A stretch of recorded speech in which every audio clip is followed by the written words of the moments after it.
in the past hour. And it's not over yet. Moderate to major flooding has been predicted in Townsville and Ingham this afternoon. Lisa Maximovic reports.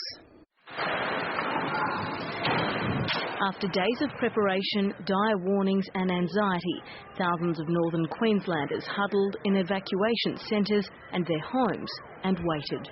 We have people safe and sound today who would have been in the path of danger last night if they hadn't listened to the warnings.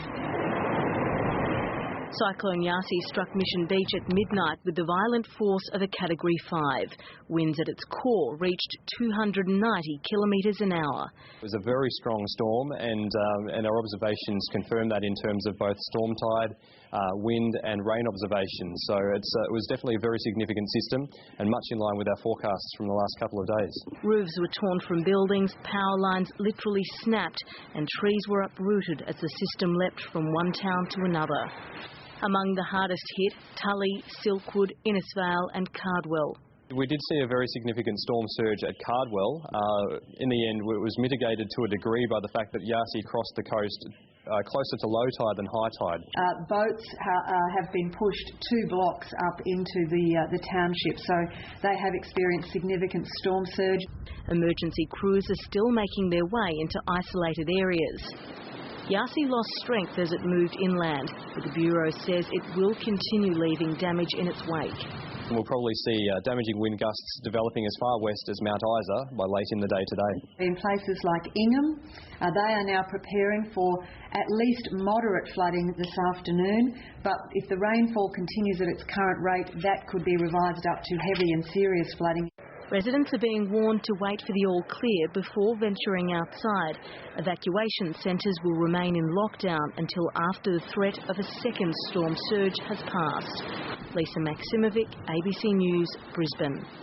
While the coast was the first to experience the might of Yasi, the power of the cyclone continued to cut a path through to the interior. Reporter Paul Lockyer spent the night inland at Clermont. He joins me now on the line. So, Paul, Yasi was expected to lose power as it moved inland. Was that your experience? Well, no, it didn't lose as much power as they thought it might.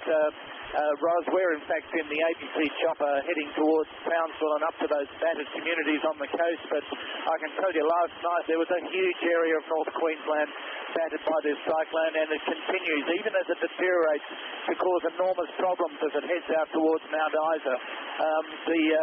The towns like Charters Towers that haven't seen a cyclone since 1964 didn't believe that this could pack a punch as big as it did last night, and it's the same with all communities running right out to the outback. So whilst the focus is definitely on the battered communities along the coastline, there's huge problems still from this cyclone as it moves west. And have there been reports of injuries, or did everyone make it through okay, Paul?